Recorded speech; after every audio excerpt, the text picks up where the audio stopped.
가난하게 살수록 더 비싼 걸 사야 한다. 역설처럼 들리는 이 말이 지금 우리 시대의 가장 정직한 소비 공식이 되어버렸습니다. 월급은 오르지 않는데 물가는 치솟고 집값은 아득한데 통장 잔고는 늘 제자리입니다. 그런데 이상하게도 우리는 점점 더 좋은 것을 삽니다. 아니, 정확히는 좋아 보이는 작은 것을 삽니다. 5만원짜리 핸드크림, 8만원짜리 니치 향수, 12만원짜리 디자이너 립스틱. 이것들은 사치일까요? 아니면 생존 전략일까요?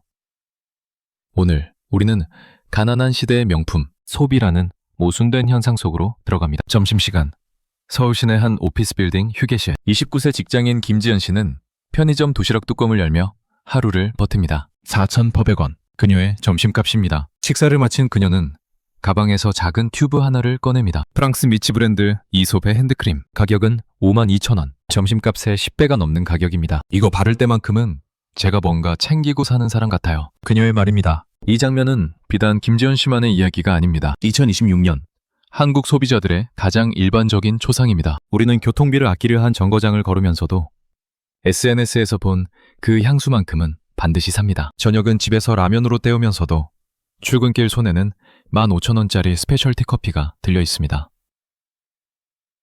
통계는 이 역설을 증명합니다. 2025년 가계 동향 조사에 따르면 식비 지출은 전년 대비 2.1% 감소했지만 화장품과 향수 지출은 18.7% 증가했습니다. 밥값보다 비싼 소품. 이것이 우리가 선택한 합리적 소비의 새로운 형태입니다. 대체 무엇이 우리를 이토록 모순된 선택으로 이끄는 걸까요? 그리고 이 선택은 정말 우리를 행복하게 만들까요? 백화점 명품관의 풍경이 달라졌습니다. 예전처럼 에르메스 매장 앞에 줄 서는 사람은 줄었지만 1층 화장품 코너는 여전히 북적입니다. 아니, 오히려 더 붐빕니다. 샤넬 바우 향수, 딥티크 캔들, 주말론 바디크림. 명품 브랜드지만 가격은 10만원 전후. 이른바 엔트리 럭셔리 시장이 폭발적으로 성장하고 있습니다. 카카오톡 선물하기 플랫폼의 스몰 럭셔리 카테고리는 2025년 전년 대비 234% 매출 신장을 기록했습니다. 백화점 전체 매출은 정체됐지만 5만원에서 15만원 사이 제품군만큼은 오히려 두 자릿수 성장세입니다. 명품 가방을 사는 사람은 줄었지만 명품 브랜드의 작은 소품을 사는 사람은 폭증했습니다. 이 현상을 어떻게 해석해야 할까요? 불황이라면서 명품을 사는 이 모순. 젊은 세대는 이를 가심비 소비라 부릅니다. 가격 대비 성능이 아니라 가격 대비 마음의 만족도. 100만원짜리 가방은 못 사도 5만원짜리 핸드크림으로 얻는 심리적 위안은 포기할 수 없다는 겁니다. 하지만 경제학자들은 경고합니다. 작은 사치의 누적이 큰 자산 형성의 기회를 막고 있다고요. 대체 누구 말이 맞는 걸까요?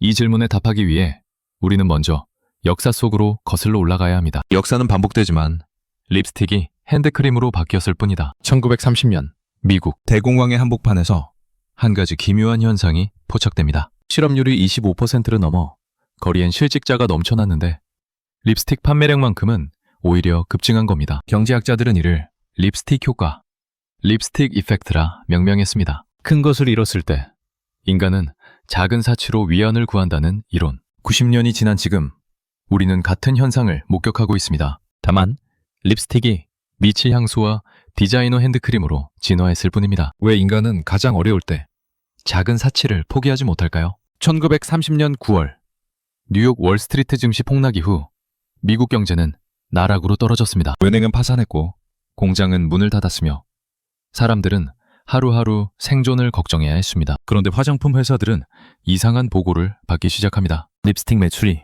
오히려 증가하고 있다는 것. 에스티 로더의 창립자는 이렇게 회상했습니다. 여성들은 새 드레스는 못 사도 립스틱만큼은 샀습니다. 그것이 그들에게 유일하게 허락된 사치였으니까요. 경제학자들은 이 현상을 분석하기 시작했습니다. 결론은 명확했습니다. 불황기의 소비자들은 저렴한 비필수품에 지갑을 엽니다. 집이나 차 같은 큰 자산은 엄두도 못 내지만 당장 손에 줄 수 있는 작은 사치품은 포기하지 않는다는 겁니다. 립스틱은 평균 3달러.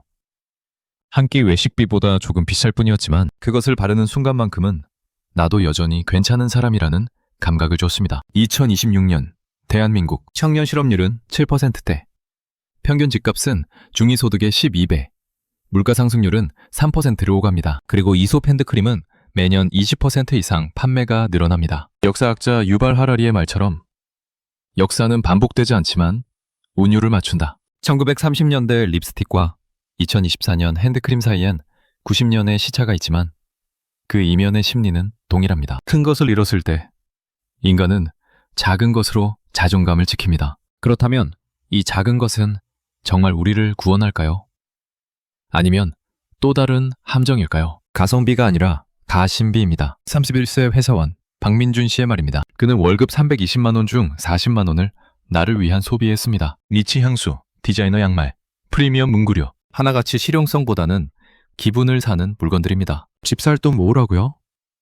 10년을 모아도 서울엔 전세도 못 들어갑니다. 그럼 10년 동안 아무것도 안 누리고 살라는 건가요? 심리학에서는 이를 보상 소비, compensatory consumption라 부릅니다. 큰 목표가 달성 불가능해 보일 때 인간은 작은 성취로 심리적 균형을 맞춥니다. 서울대 소비자학과 김난도 교수는 말합니다. 스몰 럭셔리는 박탈감에 대한 방어 기제입니다. 집은 못 사도 이 핸드크림만큼은 내 것이라는 소유감이 무너지는 자존감을 떠받칩니다. 뇌과학은 이를 더욱 명확히 증명합니다. 명품을 구매할 때 뇌의 보상회로에서 도파민이 분비됩니다. 흥미로운 점은 가격대가 아니라 브랜드 인지도가 도파민 분비량을 결정한다는 겁니다. 5만 원짜리 이솝 핸드크림이나 500만 원짜리 샤넬 가방이나 뇌가 느끼는 명품을 샀다는 쾌감은 비슷하다는 뜻입니다. 그렇다면 합리적 선택은 명확합니다. 같은 쾌감이라면 더 저렴한 것을 선택하는 게 맞습니다. 하지만 여기엔 함정이 있습니다. 5만 원은 한 번에 불과하지만 한 달이면 10번, 1년이면 120번이 됩니다. 600만 원. 어느새 중형차 한 대 값이 작은 사치로 증발합니다. 그럼에도 우리가 멈추지 못하는 이유는 무엇일까요? 바로 이 소비가 선택이 아니라 생존처럼 느껴지기 때문입니다. 그리고 이 심리를 가장 잘 아는 사람들이 있습니다. 바로 마케터들입니다. 명품의 문턱을 낮춰라. 이것이 2020년 이후 글로벌 명품 브랜드들의 핵심 전략입니다. 샤넬은 2022년 클래식 플랫백 가격을 1,200만 원으로 올리면서 동시에 5만 원대 립스틱 라인을 확대했습니다. 에르메스는 가방 가격을 인상하면서도 7만 원짜리 손톱 가게를 출시했습니다. 이게 무슨 모순일까요?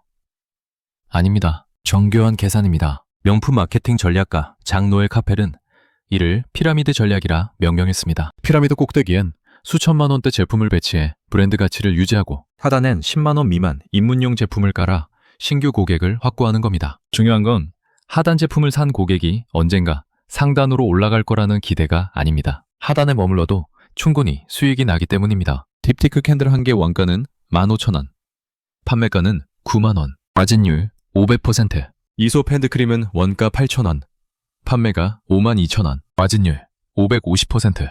작은 명품의 수익성은 큰 명품보다 오히려 높습니다. 게다가 회전율도 빠릅니다. 가방은 10년에 한 번 사지만 핸드크림은 3개월마다 삽니다. 더 영리한 건 패키징 전략입니다. 5만 원짜리 제품이지만 포장은 500만 원짜리와 똑같습니다. 무거운 종이 쇼핑백, 리본 장식, 고급 박스, SNS에 사진 올릴 땐 가격표가 안 보입니다. 보이는 건 로고뿐입니다. 그리고 바로 이 지점에서 기업의 전략과 소비자의 욕망이 완벽하게 맞아떨어집니다. 다음 장면의 무대는 인스타그램입니다. 인스타그램 피드를 열면 똑같은 구도의 사진들이 반복됩니다. 대리석 테이블 위에 놓인 이솝 핸드크림, 햇살 아래 빛나는 딥티크 캔들, 커피 한 잔과 조말론 향수 박스.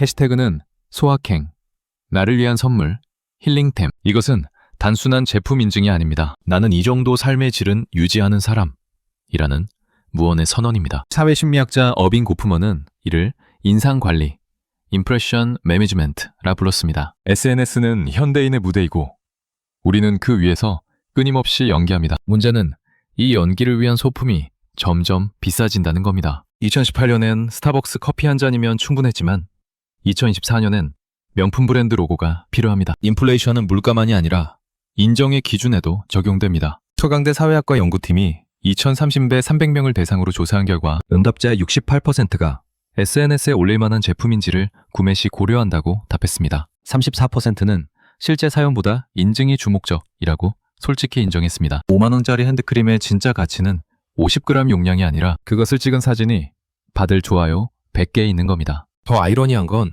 이 과시가 과시처럼 보이면 안 된다는 겁니다. 노골적인 명품 자랑은 속물로 비칩니다. 그래서 우리는 소소하지만 확실한 행복이라는 포장지로 소비를 감쉽니다. 겸손한 척, 소박한 척하며 명품 로고를 슬쩍 비춥니다. 이 정교한 균형 감각이 2026년형 과시 소비의 핵심입니다. 하지만 이 게임엔 승자가 없습니다. 모두가 똑같은 걸 사고, 똑같은 걸 찍고, 똑같은 해시태그를 달기 때문입니다. 그렇다면 우리는 대체 누구를 위해 이 돈을 쓰는 걸까요? 작은 사치가 당신을 구원할까?